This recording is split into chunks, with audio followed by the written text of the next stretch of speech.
BS এডুকেশনের পক্ষ থেকে তোমাদের সবাইকে আবারও একটি নতুন ভিডিওতে স্বাগত জানাই। আজকে আমরা এই ভিডিওতে আলোচনা করব ক্লাস 12-এর যে ইতিহাস রয়েছে এবং ইতিহাসের যে দ্বিতীয় অধ্যায়টি রয়েছে সেই দ্বিতীয় অধ্যায় থেকে বাছাই করা 30টি এমসিকিউ প্রশ্নের উত্তর নিয়ে আজকে এই ভিডিওতে আলোচনা করা হবে। অতএব তোমাদের প্রত্যেকের কাছে রিকোয়েস্ট, তোমরা এই ভিডিওটি শেষ পর্যন্ত দেখো এবং যদি তোমাদের ভিডিওটি ভালো লেগে থাকে তাহলে প্রত্যেকেই তোমাদের বন্ধু এবং বান্ধবদের সাথে শেয়ার করবে। এবং এই যে ভিডিওটি আমি বানাচ্ছি তোমাদের দ্বিতীয় অধ্যায় থেকে ইতিহাসের এই প্রশ্নের উত্তরগুলি আমাদের যে হোয়াটসঅ্যাপ গ্রুপ আছে সেখানে কিন্তু আমি পিডিএফ আকারে দিয়ে দেবো। তো তোমরা যারা এখনও হোয়াটসঅ্যাপ গ্রুপে জয়েন হওনি, এই ভিডিওর নিচে ডেসক্রিপশন বক্সে হোয়াটসঅ্যাপ গ্রুপের লিঙ্ক দেওয়া থাকবে, সেখান থেকে তোমরা জয়েন হয়ে যেতে পারো। আর যদি ভিডিওটি তোমাদের ভালো লেগে থাকে তাহলে প্রত্যেকে একটি করে লাইক করো এবং চ্যানেলে যদি কেউ নতুন হয়ে থাকো তাহলে চ্যানেলটিকে সাবস্ক্রাইব করে রাখো পরবর্তীতে এই ধরনের নতুন নতুন ভিডিও পাওয়ার জন্য। তো চলো যাওয়া যাক মোবাইলের স্ক্রিনে। থেকে দেখতে পাচ্ছ আমি চলে এসেছি মোবাইলের স্ক্রিনে এবং এখানে দেখো লেখা আছে উচ্চ মাধ্যমিক ইতিহাস দ্বিতীয় অধ্যায়। তোমাদের যে দ্বিতীয় অধ্যায় রয়েছে সেই দ্বিতীয় অধ্যায়টির নামটা দেখে নাও, ঊনবিংশ ও বিংশ শতকের উপনিবেশবাদ ও সাম্রাজ্যবাদের সংস্থাপন। এটি তোমাদের যে দ্বিতীয় অধ্যায় আছে সেই দ্বিতীয় অধ্যায়টির নাম। তো চলো আমি তোমাদেরকে এক এক করে প্রশ্নগুলি দেবো এবং সেইখানে আমি তোমাদেরকে প্রশ্নগুলির উত্তর বলার জন্য 10 সেকেন্ড করে টাইম দেবো। তো তোমরা যদি প্রত্যেকেই অ্যান্সার দিতে পারো তাহলে কিন্তু প্রত্যেকেই কমেন্টে জানাবে। দেখে নাও প্রথম যে প্রশ্নটি রয়েছে সে প্রথম প্রশ্নের উত্তরটি দেখে নাও এবং তোমরা যদি চাও তো কমেন্টে জানাতে পারো। তো দেখো প্রথমে যে প্রশ্নটি রয়েছে, যে নীতির মাধ্যমে কোনো শক্তিশালী দেশ অন্যান্য দেশে শাসন কায়েম করে তাকে বলে। তো দেখো আমি এখানে আবারও বলছি, এখানে দেখো 10 সেকেন্ড টাইম দেওয়া আছে। এই প্রশ্নটির উত্তর যদি তোমরা কেউ জেনে থাকো অবশ্যই জানাবে এবং আমি এর উত্তরটি বলে দেবো, তারপরে মিলিয়ে দেখে নেবে যে তোমরা যে উত্তরটা দিয়েছো সেটি ঠিক নাকি ভুল। তো দেখো আমি আবার প্রশ্নটা বলছি, যে নীতির মাধ্যমে কোনো শক্তিশালী দেশ অন্যান্য দেশের শাসন কায়েম করে তাকে কি বলে। তো দেখো এখানে কিন্তু 10 সেকেন্ড প্রায় হয়ে গেছে। তো দেখো এর যে সঠিক উত্তর হবে সেই উত্তরটি হয়ে যাবে, দেখো এখানে অপশান ক, এটি কিন্তু সঠিক উত্তর হয়ে যাবে। তাহলে দেখুন আরেকবার, যে নীতির মাধ্যমে কোনো শক্তিশালী দেশ অন্যান্য দেশে শাসন কায়েম করে তাকে বলে সাম্রাজ্যবাদ। এটি ছিল তোমাদের 1 নম্বর দাগের প্রশ্ন। এরপর দেখো 2 নম্বর দাগের যে প্রশ্ন, 2 নম্বর দাগের প্রশ্নটি দেখে নাও। 2 নম্বর 3 নম্বর দেখো এখানে আগের থেকে যদি তোমরা উত্তর দিতে পারো তাও খুব ভালো। দেখো 2 নম্বর দাগে যে প্রশ্নটি রয়েছে সেটি হলো সাম্রাজ্যবাদ বা ইম্পেরিয়ালিজম শব্দটি উৎপত্তি কোন শব্দ থেকে। দেখো এখানে 4টি অপশন দেওয়া আছে, এম্পেজিম, ইম্পেরিয়াম, ইমোজিম এবং ইয়াজিম। দেখো এখানে কোনটি হবে সঠিক উত্তর দেখে নাও। দেখো আমি আবারও বলছি এবং সময় তোমাদের বলা আছে 10 সেকেন্ড। দেখো প্রশ্নটি আমি আবারও পড়ছি,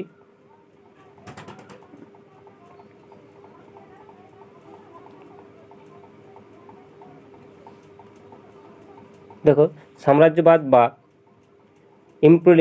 ইম্পেরিয়ালিজম শব্দটি উৎপত্তি হয়েছে কোন শব্দ থেকে। দেখো এখানে সময় কিন্তু 10 সেকেন্ড অতিক্রান্ত হয়ে গেছে। তো দেখো এর যে সঠিক উত্তর সেটি হয়ে যাবে অপশান বি। অপশান বি কিন্তু এর সঠিক উত্তর, এম্পেরিয়াম। দেখো এই প্রশ্নের উত্তরগুলি তোমরা স্ক্রিনশট করে রাখতে পারো, আবার চাইলে আমাদের যে হোয়াটসঅ্যাপ গ্রুপ আছে সেখানে জয়েন হয়ে যেতে পারো, সেখানে আমি পিডিএফ আকারে দিয়ে দেবো। এরপর দেখো 3 নম্বর দাগে যে প্রশ্নটি রয়েছে সেটি হলো এম্পিরিয়াম শব্দটি হলো একটি, দেখো এখানে 4টি অপশন দেওয়া আছে, ফরাসি শব্দ, ল্যাটিন শব্দ, গ্রিক শব্দ, ইংরেজি শব্দ। তো দেখো এখানে এটির জন্য কিন্তু তোমাদের টাইম দেওয়া রয়েছে, প্রত্যেকটি প্রশ্নের জন্য কিন্তু টাইম দেওয়া রয়েছে। তোমরা যদি পারো উত্তরটা অবশ্যই কমেন্টে জানাও। দেখো 3 নম্বর দাগে যে প্রশ্ন সেটি কিন্তু আবারও বলছি আমি, ইম্পিরিয়াম শব্দটি হলো কী শব্দ। দেখো এর যে সঠিক উত্তর সেটি হয়ে যাবে option B. Option B Latin শব্দ, এটি কিন্তু এর সঠিক উত্তর হয়ে যাবে। তাহলে এটি ছিল তোমাদের 3 নম্বর দাগের প্রশ্ন। এরপর দেখো 4 নম্বর দাগে যে প্রশ্নটি রয়েছে সেটি হলো কোন শব্দ থেকে কলোনি বা উপনিবেশবাদের সৃষ্টি হয়েছে। কোন শব্দ থেকে কলোনি বা উপনিবেশবাদের সৃষ্টি হয়েছে। দেখো এখানে যে 4টি অপশন রয়েছে সেই অপশনগুলি দেখে নাও। দেখো আমি আবারও বলছি, 4 দাগে যে প্রশ্নটি ছিল কোন শব্দ থেকে কলোনি বা উপনিবেশবাদ সৃষ্টি হয়েছে। দেখো এখানে 4টি অপশন দেওয়া আছে, কলোনিয়া, গোষ্ঠী, মানে ক্ষয়, আর তারপরে গয়ে আছে ব্যারাক এবং লাইনার। তো দেখো এখানে সঠিক উত্তর কোনটি হিসাবে, এখানে যে সঠিক উত্তর সেটি হয়ে যাবে অপশন ক। অপশন ক এটি কিন্তু এর সঠিক উত্তর হয়ে যাবে। এরপর দেখো 5 নম্বর দাগে যে প্রশ্নটি রয়েছে সেটি হলো কলোনিয়া শব্দটি হলো ল্যাটিন শব্দ, ফরাসি শব্দ, গ্রিক শব্দ, ইংরেজি শব্দ।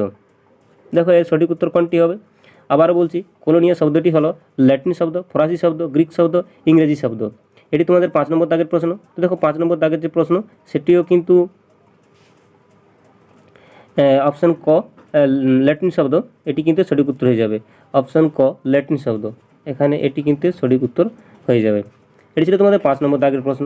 এরপর দেখো বাকি যে প্রশ্নগুলি রয়েছে, দেখো এখানে 6 নম্বর দাগে যে প্রশ্নটি রয়েছে সেটি হলো সামুদ্রিক অভিযান শুরু হয় যে শতকে। দেখো এর উত্তরটি কিন্তু আমি বলে দেবো। এখানে 4টি যে অপশান রয়েছে, এখানে এর সঠিক উত্তরটি হয়ে যাবে অপশান ক, এটি কিন্তু এর সঠিক উত্তর।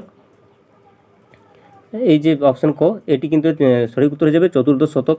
তারপর দেখো 7 নম্বর দাগে যে প্রশ্নটি রয়েছে, 7, 8 সেগুলি দেখে নাও। 7 নম্বর দাগে যে প্রশ্নটি রয়েছে সেটি হলো জন কার্টিয়াল ছিলেন ফরাসি নাবিক, পর্তুগিজ নাবিক, ওলন্দাজ নাবিক, স্পেনের নাবিক। এখানে সঠিক উত্তর কোনটি? দেখো আমি আবার প্রশ্নটি বলছি, জন কার্টিয়ার ছিলেন ফরাসি নাবিক, পর্তুগিজ নাবিক, ওলন্দাজ নাবিক, স্পেনের নাবিক। এখানে সঠিক উত্তর কোনটি? দেখো এখানে এর সঠিক উত্তর হয়ে যাবে অপশন ক ফরাসি নাবিক, এটি কিন্তু সঠিক উত্তর। তারপর দেখো 8 নম্বর দাগে যে প্রশ্ন রয়েছে, দেখো এই প্রশ্নটি কিন্তু অনেকবারই পরীক্ষায় এসেছে এবং এই প্রশ্নটা তোমাদের অনেকেরই জানা। তো দেখো এখানে প্রশ্নটা হলো 8 নম্বর দাগে যে প্রশ্নটি রয়েছে সেটি হলো পর্তুগিজরা ব্ল্যাক গোল্ড বলতো কয়লাকে, গোলমরিচকে, লবঙ্গকে, দারুচিনিকে। আবার দেখো প্রশ্নটি আমি বলছি, পর্তুগিজরা ব্ল্যাক গোল্ড বলতো কয়লাকে, গোলমরিচকে, লবঙ্গকে, দারুচিনিকে। তো দেখো এখানে এর যে সঠিক উত্তর সেটি হয়ে যাবে অপশন খ গোলমরিচকে কিন্তু পর্তুগিজরা ব্ল্যাক গোল্ড বলতো, এটা কিন্তু এর সঠিক উত্তর। এটি ছিল তোমাদের 8 নম্বর দাগের প্রশ্ন। দেখো 8 নম্বর বাদ দিয়েও কিন্তু এখনও অনেক প্রশ্ন আছে, অতএব প্রত্যেকটা প্রশ্ন তোমাদের কাছে খুবই গুরুত্বপূর্ণ। এরপর দেখো 9 নম্বর দাগের যে প্রশ্ন আছে, দেখো 9 নম্বর দাগের যে প্রশ্ন সেটি হলো হারমাদ নামে পরিচিত ছিলেন। 9 নম্বর দাগের যে প্রশ্ন, দেখো সেটি আবার বলছি, হারমাদ নামে পরিচিত। কারা পরিচিত ছিল এখানে? দেখো 4টি অপশান দেওয়া রয়েছে, পর্তুগিজ জলদস্যুরা, ইংরেজ বণিকরা, ফরাসিরা নাকি মুঘলরা। তো এখানে এর যে সঠিক উত্তর, দেখো তোমরা প্রত্যেকেই যদি আগে থেকে জেনে থাকো কমেন্টে জানাও। দেখো এর যে সঠিক উত্তর সেটি হিসেবে অপশান 9 দাগের যে প্রশ্ন, হারমাদ নামে পরিচিত ছিলেন, কারা ছিলেন? দেখো এর যে সঠিক উত্তর সেটি হচ্ছে অপশান ক পর্তুগিজ জলদস্যুরা, এরাকে কিন্তু হারমাদ বলা হতো, এটি কিন্তু সঠিক উত্তর। তারপর দেখো এটি ছিল তোমাদের 9 নম্বর দাগের প্রশ্ন। এরপর দেখো 10 নম্বর দাগের যে প্রশ্ন, এটি কিন্তু অনেকেরই জানা, এটা কিন্তু তোমরা মাধ্যমিক থেকে পড়ে আসছো। তো দেখো এখানে আফ্রিকাকে বলা হয় অন্ধকারাচ্ছন্ন মহাদেশ, সভ্যতম মহাদেশ, বৃহৎ মহাদেশ, নবীনতম মহাদেশ। দেখো আমি আবার প্রশ্নটি বলছি, আফ্রিকাকে বলা হয় অন্ধকারাচ্ছন্ন মহাদেশ, সভ্যতম মহাদেশ, বৃহৎ মহাদেশ এবং নবীনতম মহাদেশ। দেখো এখানে সঠিক উত্তর হয়ে যাবে কোনটি? 10-এর ক, এটি কিন্তু সঠিক উত্তর, অন্ধকারাচ্ছন্ন মহাদেশ, এটি কিন্তু এর সঠিক উত্তর হয়ে যাবে। এরপর দেখো এটি ছিল 10 নম্বর দাগের প্রশ্ন। এরপর দেখে নাও 11 নম্বর দাগের যে প্রশ্নটি রয়েছে, 11 নম্বর দাগের যে প্রশ্ন সেটি হলো, দেখো এখানে ডক্টর ডেভিড লিভিংস্টোন ছিলেন স্কট মিশনারি, আইরিশ মিশনারি, ফরাসি মিশনারি, ডাচ মিশনারি। এখানে এর কোনটি সঠিক উত্তর? দেখো এখানে এর যে সঠিক উত্তর সেটি হয়ে যাবে অপশন ক, এখানে এর সঠিক উত্তর হয়ে যাবে অপশন ক, 11 নম্বর দাগের সঠিক উত্তর এটি। এরপর দেখো পরের যে প্রশ্নটি রয়েছে, 12 নম্বর দাগের যে প্রশ্ন রয়েছে সেটি দেখে নাও। 12 নম্বর দাগের যে প্রশ্ন, সেই 12 দাগের প্রশ্নটি হলো, দেখো আফ্রিকাতে প্রথম উপনিবেশ স্থাপন করেছিল কারা? ইংরেজরা, ফরাসিরা, পর্তুগিজরা, ওলন্দাজরা। দেখো আমি আবারও বলছি, আফ্রিকাতে প্রথম উপনিবেশ স্থাপন করেছিল কারা? ইংরেজরা, ফরাসিরা, পর্তুগিজরা, ওলন্দাজরা। তো দেখো এর যে সঠিক উত্তর সেটি হয়ে যাবে, দেখো আফ্রিকাতে প্রথম উপনিবেশ স্থাপন করেছিল যারা, তারা হলো ওলন্দাজ, এটি কিন্তু সঠিক উত্তর হয়ে যাবে, ওলন্দাজরা। এরপর দেখো পরের যে প্রশ্নটি রয়েছে সেটি হলো ভাস্কো দা গামা ভারতের কোন বন্দরে প্রথম পদার্পণ করেছিলেন? দেখো এটাও কিন্তু আমাদের প্রত্যেকেরই জানা, তবুও একবার বলে দিই, ভাস্কো দা গামা ভারতের কোন বন্দরে প্রথম পদার্পণ করেছিলেন? দেখো এখানে দমন, গোয়া, কালিকট, কোচিন। তো দেখো এর যে সঠিক উত্তর সেটি হয়ে যাবে অপশন গ কিন্তু এর সঠিক উত্তর, কালিকট বন্দরে কিন্তু প্রথম পৌঁছেছিলেন। এটি ছিল তোমাদের 13 নম্বর দাগের প্রশ্ন। এরপর দেখে নাও 14 নম্বর দাগের যে প্রশ্ন সেটি হলো, ভারতের কোন রাজ্য প্রথম ইংরেজরা রাজনৈতিক আধিপত্য প্রতিষ্ঠা করেছিল? ভারতের কোন রাজ্য প্রথম ইংরেজরা রাজনৈতিক আধিপত্য প্রতিষ্ঠা করেছিল? এটি তোমাদের 14 নম্বর দাগের প্রশ্ন। দেখো এখানে অপশন দেওয়া আছে বোম্বে, গুজরাট, বাংলা, মাদ্রাজ। তো দেখো এর যে সঠিক উত্তর সেটি হয়ে যাবে বাংলা। এটি কিন্তু সঠিক উত্তর বাংলা। এরপর দেখো পরের যে প্রশ্ন রয়েছে সেটি হলো ইংরেজ ইস্ট ইন্ডিয়া কোম্পানি ফারুকসিয়ারের কাছ থেকে দত্তক লাভ করে। দত্তক মানে কি? এখানে দেখো এখানে ফারুকসিয়ার ফরম্যান, এটা কিন্তু এসে কিউ থাকে অনেক সময়। এখানে ফারুকসিয়ার ফরম্যান বলতে বোঝায় যেটা বিনা দস্তকে বাণিজ্য করার যে ছাড়পত্র, সেটাকে এখানে বলা হয় ফারুকসিয়ারের ফরম্যান। তো যাই হোক, দেখো এখানে যে 4টি সাল দেওয়া রয়েছে সেগুলি থেকে তোমাদেরকে বেছে নিয়ে লিখতে হয়। দেখো এখানে যে সালগুলি আছে 1717 খ্রিস্টাব্দ, 1817 খ্রিস্টাব্দ, 1917 খ্রিস্টাব্দ এবং 1965 খ্রিস্টাব্দ। এখানে সঠিক উত্তর কোনটি হবে? এখানে এর সঠিক উত্তর হয়ে যাবে অপশন ক। অপশন ক কিন্তু সঠিক উত্তর 1717 খ্রিস্টাব্দ। এটি কিন্তু ফারুকসিয়ার কাছ থেকে ইংরেজরা দত্তক লাভ করেছিল। এটি ছিল তোমাদের 15 নম্বর দাগের প্রশ্ন। এরপর দেখো 16 নম্বর দাগের যে প্রশ্ন, সেই 16 নম্বর দাগের প্রশ্নটা দেখে নাও। নয়া সাম্রাজ্যবাদ কথাটি প্রথম ব্যবহার করেন? দেখো নয়া সাম্রাজ্যবাদ কথাটি প্রথম ব্যবহার করেছিল?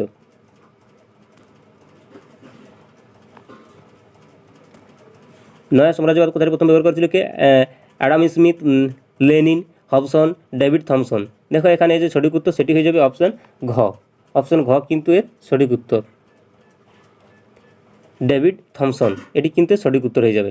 তারপর দেখো 17 নম্বর দাগে যে প্রশ্নটি রয়েছে সেটি হলো ভারতে ফরাসি ইস্ট ইন্ডিয়া কোম্পানির গভর্নর ছিলেন? ভারতে ফরাসি ইস্ট ইন্ডিয়া কোম্পানির গভর্নর ছিলেন Vasco da Gama, Joseph ডুপ্লে, Robert Clive, Thomas Roe. এখানে সঠিক উত্তর কোনটি? দেখো এখানে এর যে সঠিক উত্তর সেটি হয়ে যাবে অপশন খ, জোসেফ ডুপ্লে। এটি কিন্তু এর সঠিক উত্তর, অপশন খ এর সঠিক উত্তর। তারপর দেখো এটি ছিল তোমাদের 17 নম্বর দাগের প্রশ্ন। এরপর দেখে নাও 18 নম্বর দাগের যে প্রশ্ন, সেই 18 নম্বর দাগের প্রশ্নটি দেখে নাও কি রয়েছে। 18 নম্বর দাগের যে প্রশ্ন রয়েছে সেটি হলো বাংলায় ফরাসিদের একটি ঘাঁটি হলো। বাংলায় ফরাসিদের একটি ঘাঁটি হলো শ্রীরামপুর, কলকাতা, চন্দননগর, ফলতা। এখানে সঠিক উত্তর কোনটি হবে? দেখো এখানে এর যে সঠিক উত্তর সেটি হয়ে যাবে অপশন গ, চন্দননগর। চন্দননগর কিন্তু এটি বাংলায় ফরাসিদের একটি প্রথম ঘাঁটি ছিল। এটি ছিল তোমাদের 18 নম্বর দাগের প্রশ্ন। এরপর দেখে নাও 19 নম্বর দাগে যে প্রশ্ন রয়েছে সেটি হলো বাংলায় ওলন্দাজদের একটি প্রধান অন্যতম ঘাঁটি ছিল। বাংলায় ওলন্দাজদের প্রধান অন্যতম একটি ঘাঁটি ছিল। এখানে এর যে সঠিক উত্তর সেটি হয়ে যাবে অপশন খ, এটি চুচুড়া হয়ে যাবে। এটি কিন্তু তোমরা প্রত্যেকেই লিখে নিবে। এরপর দেখো পরে যে 20 নম্বর দাগের যে প্রশ্নটি রয়েছে, 20 নম্বর দাগের প্রশ্নটির উত্তরটি তোমরা দেখে নাও। বক্সারের যুদ্ধের সময় মুঘল সম্রাট কে ছিলেন?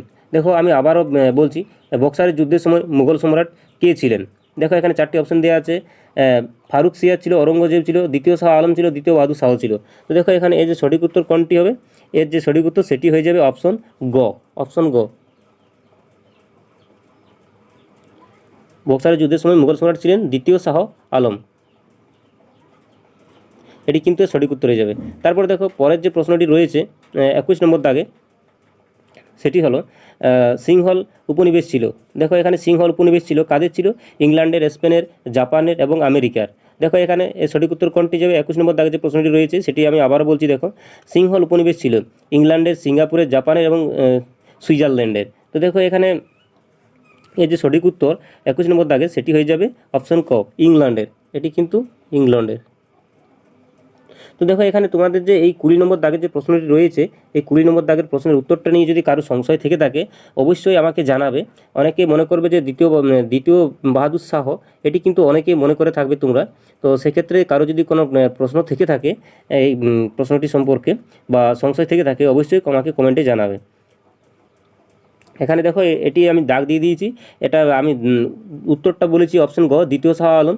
তোমাদের অনেকেরই মনে হতে পারে যে দ্বিতীয় বাহাদুর শাহ। এটি যদি কারো মনে হয়ে থাকে তাহলে কিন্তু অবশ্যই আমাকে জানাবে। এটি ছিল এবং লাস্ট ছিল তোমাদের 21 নম্বর দাগের প্রশ্ন। এরপর দেখো 22 নম্বর দাগের যে প্রশ্ন আছে, সেই 22 নম্বর দাগের প্রশ্নটি দেখে নাও। ইয়ান্দাবুর সন্ধি স্বাক্ষরিত হয়েছিল? দেখো আবার বলছি, ইয়ান্দাবুর সন্ধি স্বাক্ষরিত হয়েছিল। এখানে দেখো 4টি সাল দেওয়া রয়েছে 1824, 1826, 1828 এবং 1830। তো দেখো এখানে সঠিক উত্তর কোনটি হয়ে যাবে? এখানে এর যে সঠিক উত্তর সেটি হয়ে যাবে অপশন খ, এটি কিন্তু সঠিক উত্তর 1826 কিন্তু সঠিক উত্তর হয়ে যাবে।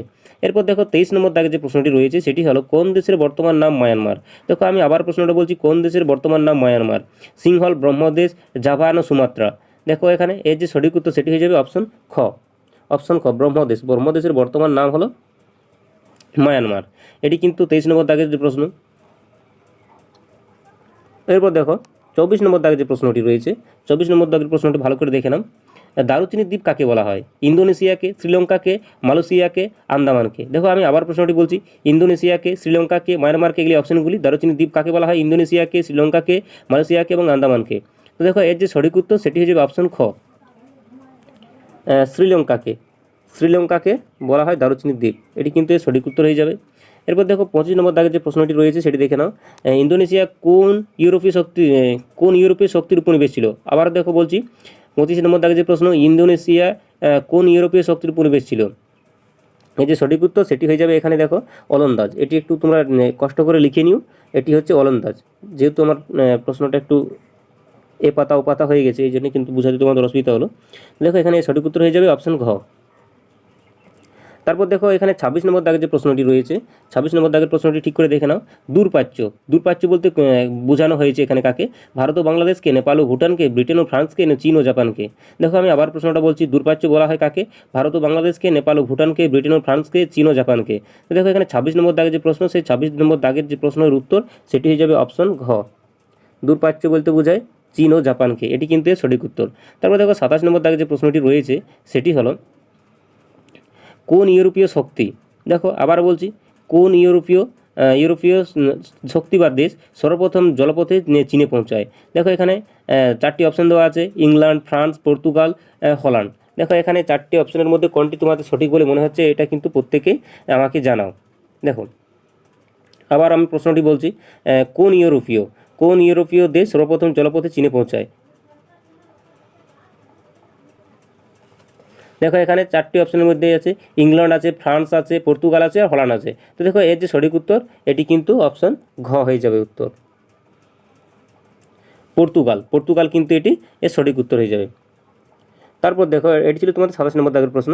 এরপর 28 নম্বর দাগের যে প্রশ্ন রয়েছে সেটি হলো নানকিং এর চুক্তি স্বাক্ষরিত হয়েছিল 1939 খ্রিস্টাব্দে, 1841 খ্রিস্টাব্দে, 1842 খ্রিস্টাব্দে, 1845 খ্রিস্টাব্দে। এখানে সঠিক উত্তর কোনটি হবে? দেখো আবার প্রশ্নটা আমি বলছি, নানকিনের চুক্তি স্বাক্ষরিত হয়েছিল 1839 খ্রিস্টাব্দে, 1841 খ্রিস্টাব্দে, 1842 খ্রিস্টাব্দে, 1845 খ্রিস্টাব্দে। এখানে এই যে সঠিক উত্তর সেটি হয়ে যাবে অপশন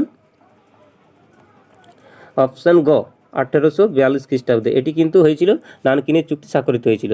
এরপর দেখো আমাদের যে লাস্ট দুটি প্রশ্ন রয়েছে 29 এবং 30, এগুলো দেখে নাও। দেখো 29 নম্বর দাগে যে প্রশ্নটি রয়েছে সেটি হলো চীনে মুক্তদার নীতি বা ওপেন ডোর পলিসি ঘোষণা করেছিলেন কে? জর্জ ওয়াশিংটন, বিল ক্লিন্টন এবং স্যার জন হে চার্চিল। তো দেখো এখানে এর যে সঠিক উত্তর সেটি হয়ে যাবে অপশন গ স্যার জন হে। এরপর দেখো লাস্ট যে প্রশ্নটি রয়েছে এটি দেখে নাও। তার আগে আমি বলি, যাদের যাদের ইতিহাস ভালো লেগে থাকে তাহলে তারা প্রত্যেকেই আমাকে কমেন্টে জানাও কাদের ইতিহাস পড়তে ভালো লাগে, আমাকে জানাও, প্রত্যেকেই জানায়। দেখো লাস্ট যে প্রশ্ন আমাদের সেটি হলো নতুন বিশ্ব বা নিউ ওয়ার্ল্ড শব্দটি প্রথম ব্যবহার করেন Marco polo, Columbus, Amerigo Vespucci, Walter Lippmann. তো দেখো এখানে এর যে সঠিক উত্তর সেটি হয়ে যাবে আমেরিকো ভেসপুচি। এটি কিন্তু তিনি প্রথম ব্যবহার করেছিলেন। এই ছিল আমাদের দ্বিতীয় অধ্যায় থেকে গুরুত্বপূর্ণ বাছাই করা এমসিকিউ প্রশ্নের উত্তর। এছাড়া এখানে আরও কতগুলি এমসিকিউ প্রশ্নের উত্তর রয়েছে, প্রশ্ন এবং উত্তর রয়েছে। সেক্ষেত্রে সেগুলি যদি আমি ভিডিও বানাতে যাই অনেক সময় লেগে যাবে এবং ভিডিওটি অনেক বড় হয়ে যাবে, যার কারণে আমি সেগুলি পরে করে দেব। আর এছাড়া প্রথম অধ্যায় থেকে আমাদের যে এমসিকিউ প্রশ্নের উত্তরগুলি করে দিয়েছি সেগুলি যদি কেউ না দেখে থাকো তাহলে এই ভিডিওর নিচে ডেসক্রিপশন বক্সে লিঙ্ক দেওয়া থাকবে, সেখান থেকে অবশ্যই তোমরা দেখে নেবে। এবং যাদের ইতিহাস পড়তে ভালো লাগে তারা প্রত্যেকেই একটি করে লাইক করে দাও এবং কমেন্টে জানাও। আজকের ভিডিও এই পর্যন্তই, তোমাদের সাথে দেখা হচ্ছে পরবর্তী ভিডিওতে। ততক্ষণে প্রত্যেকেই ভালো থাকো, সুস্থ থাকো এবং ঠিকঠাকভাবে প্রত্যেকেই পড়াশোনাটা চালিয়ে যাও।